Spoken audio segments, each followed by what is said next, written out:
Мне часто задают вопрос, что такое мои студенты, клиенты, что все-таки такое успешный, эффективный руководитель, который может быть всегда эффективен и приводить свою компанию к успеху, несмотря ни на что и вопреки всему. Я сама задавалась этим вопросом много лет, потому что работала в представительстве международной компании, заместитель главы представительства, где главы представительств — это были экспаты, которые приезжали и сменялись каждые 2-3 года.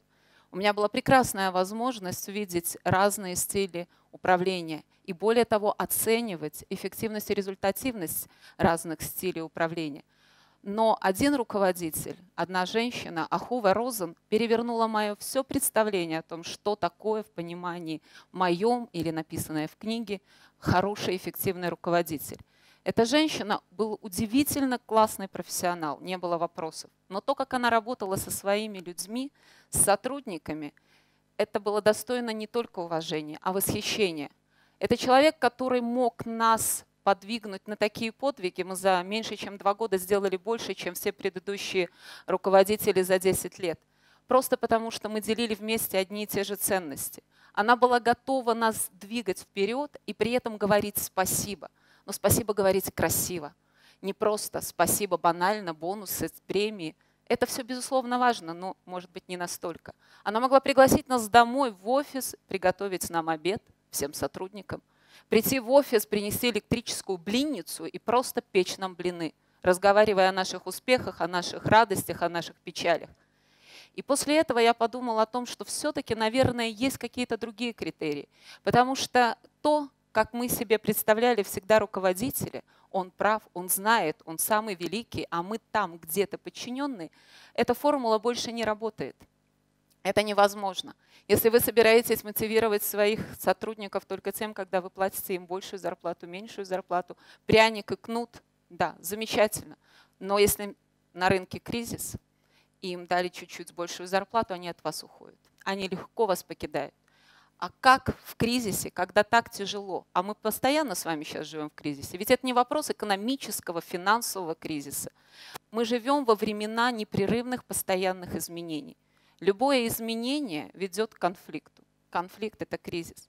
Каким образом сохранить команду людей, которые рядом с вами, с тем, чтобы она вместе с вами проходила все этапы сложности вашей компании?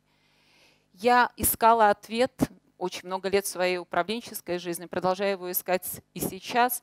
Я очень рада, что в свое время я столкнулась с очень многими идеями, которые подтверждают мои идеи. Итак, что же такое критерий успешного руководителя?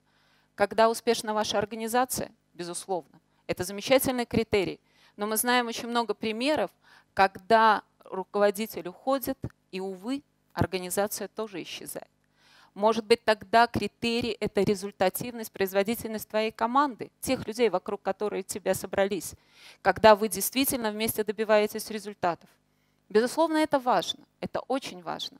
Но как часто из вас, из сотрудников, из вашей команды ваш руководитель вытаскивает так много энергии, и после того, как вы добиваетесь этого результата, вы не хотите больше ничего. Ни этой компании, ни этой команды, ничего, потому что вы устали. Тогда, может быть, важны вот эти прекрасные дружеские отношения тебя, руководителя, с твоими подчиненными. Безусловно, они важны. Они нужны, потому что это очень важно. Но очень тонкая грань дружбы и понебратства. Тогда, может быть, это готовность твоих сотрудников, людей, которые рядом с тобой, пойти вперед, не потому что есть за что, а потому что, несмотря ни на что и вопреки, потому что, может быть, они разделяют твои ценности вместе с тобой. И по этому поводу я очень хотела с вами поделиться сначала идеями Ичика Адизиса, замечательного профессора. Я счастлива, что мне удалось у него учиться, который, безусловно, один из лучших гуру на сегодняшний момент менеджмента, который говорит о том, как себя вести компаниям и людям, что очень важная идея, о которой я буду говорю, это и про нас, про людей, это не только про руководителей. В наш век изменений, которые идут непрерывно, очень важно одно – это не переставать уважать людей, которые рядом с вами. Но уважение – это не просто слова. Уважение означает признавать право другого человека иметь иное мнение. И я вот думаю, что именно в этом самая большая проблема у нас руководителей. Когда ты руководитель, ты считаешь, что ты все знаешь, ты прав, ты идеален, ты знаешь, куда вести компанию, что могут знать они. Но именно когда ты понимаешь уважение именно так, ты можешь принять правильные решения и можешь правильно пойти с своими людьми очень далеко. Еще один посыл от Ичико Адизиса. Лучше взять на работу человека с открытым сердцем, а потом дать ему все управленческие навыки, научить его. Все эти hard skills, все, чему учат в бизнес-школе, чему учу и я, финансы, маркетинг, стратегия, это безусловно важно. Это очень важно для бизнеса, для компании, но этому всему можно научиться. Но если вы не готовы открывать себя и открывать других людей, если вы не готовы делиться этой радостью, то вы не будете хорошим руководителем на долгие времена. Вы будете прекрасно решать свои краткосрочные задачи. Вы будете прекрасны в каких-то коротких задачах, но не всегда. Придет кризис, и ваша команда может от вас уйти.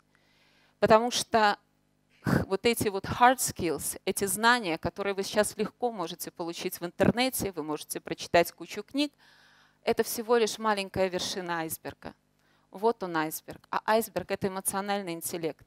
Это то, о чем мы очень мало говорим, особенно в нашем обществе. Мы очень мало говорим о чувствах. Господи, руководитель, какие чувства? О чем? Но на самом деле это необходимые условия для того, чтобы быть успешными всегда и все время.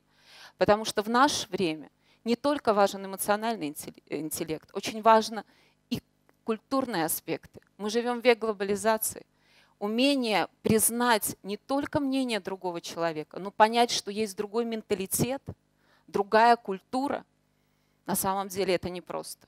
Это непросто, но если вы попробуете и попытаетесь сделать шаг вперед, то это возможно.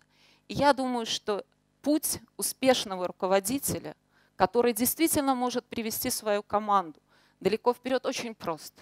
Прежде всего, надо познать самого себя. Пока ты не разобрался в себе, кто ты, что ты, как ты, какие твои сильные, слабые стороны, вообще к чему у тебя душа лежит. И самое главное, каковы твои ценности, не надо начинать двигаться дальше. Тебе необходимо познать других людей. И не только других людей, но мир, в котором ты живешь, ты, твоя организация, компания, потому что контекст, в котором ты действуешь, он очень важен. После этого ты должен создать команду. Ту команду, которая дополнит тебя как лидера, как руководителя. Команда, которая будет разделять твои ценности. Все это очень важно, чтобы это охватывало и объединяло уважение. Именно тогда, когда у вас есть уважение к своим людям, к своим подчиненным, вы можете прийти действительно к длительному, долгосрочному успеху. И я хочу сказать, что работать под руководством такого руководителя – это счастье. Но поверьте мне, еще большее счастье стать таким руководителем. И я искренне вам всем желаю, чтобы если вы когда-то посчитаете в своей жизни выйти на этап такой, что вы хотите руководить, не обязательно компанией, небольшим коллективом, творческим коллективом, да в конце концов иногда просто компанией своих друзей, подумайте о том, что важнее всего думать о себе в том плане, чтобы знать себя, познать себя. И не забывать думать о других людей, уважать их. А уважение – это признавать мнение других людей. Об этом мы сегодня говорили весь вечер. И я надеюсь, что все идеи, которые вы здесь услышали, действительно заставили вас подумать о чем-то, о себе и о других. Спасибо.